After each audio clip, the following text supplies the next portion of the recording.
नमस्कार दोस्तों, मैं प्रिंस सैनी आपका स्वागत करता हूं हमारे चैनल लर्न एंड ग्रो में। आज हम बात करेंगे रिवर्सिबल एडियाबैटिक प्रोसेस के बारे में। जो रिवर्सिबल प्रोसेसेस हैं और इरिवर्सिबल प्रोसेसेस हैं वो पहले हम पढ़ चुके हैं। तो रिवर्सिबल एडियाबैटिक प्रोसेस क्या है? एडियाबैटिक का मतलब होता है जिस प्रोसेस के अंदर हीट का कोई भी इंट्रैक्शन नहीं होता सिस्टम और सराउंडिंग के बीच में। तो अगर सिंपल से इसकी डेफिनेशन देखें तो वो क्या बनती है? No heat interaction between system and surroundings. तो इस प्रोसेस के अंदर कोई भी हीट का इंट्रैक्शन नहीं होता। अगर इसकी एक डायग्राम को समझें तो यहाँ पर हम एक डायग्राम ले लेते हैं जिसके अंदर हमने एक सिलेंडर लिया है लेकिन उसको आइसोलेट कर दिया है। ये क्या है? आइसोलेटेड है, सराउंडिंग से आइसोलेटेड है, यानी कि सराउंडिंग का इसके ऊपर कोई भी फर्क नहीं पड़ेगा। तो यहाँ पर ये क्या है हमारे पास? ये सिलेंडर है, इसको लिख देते हैं, ये सिलेंडर है जो कि आइसोलेट हमने कर दिया है।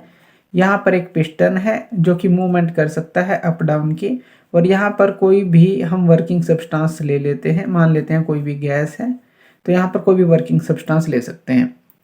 अब यहाँ पर होगा क्या? अगर थियोरेटिकली हम इस प्रोसेस की बात करें तो पिस्टन जो है अप और डाउन मूव करेगा, और अब अप डाउन मूव किस तरह से करेगा? जो इसके अंदर इंटरनल एनर्जी होगी, जो भी वर्किंग सब्सटेंस है इसकी खुद की इंटरनल एनर्जी की कंजप्शन से तो करेगा।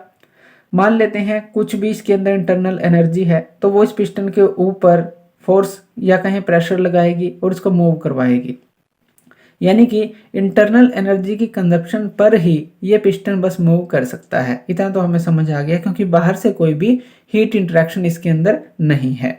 अब इसका अगर हम पीवी डायग्राम देखें, उसको अगर हम समझें तो वो किस तरह का होगा।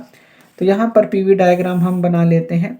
यहाँ प्रेशर और यहाँ पर वॉल्यूम हमने बनाया है।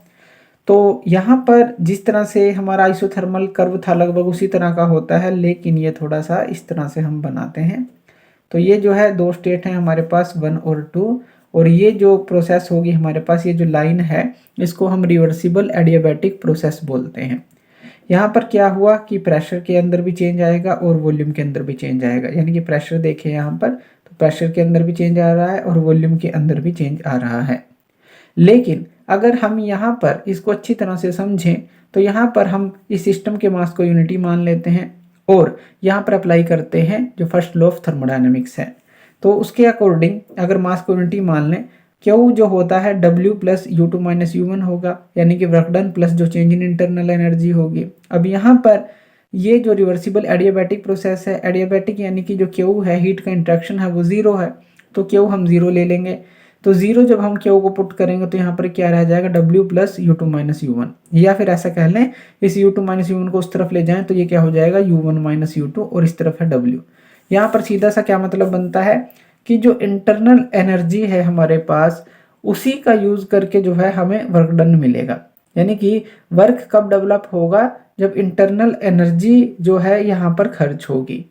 तो किसी भी केस में लगा सकते हैं, मान लेते हैं ऊपर जाएगा या नीचे आएगा, किसी भी केस में आप लगा लीजिए, लेकिन इंटरनल एनर्जी के कारण ही इसके अंदर जो वर्क डन प्रोड्यूस होगा। तो यहाँ पर हम फर्स्ट लॉ ऑफ थर्मोडायनामिक्स को अप्लाई करके ये समझ सकते हैं। तो थैंक यू वीडियो देखने के लिए, और इसी तरह की वीडियोज़ के लिए आप हमारे चैनल लर्न एंड ग्रो पे हमें सब्सक्राइब कर सकते हैं। धन्यवाद।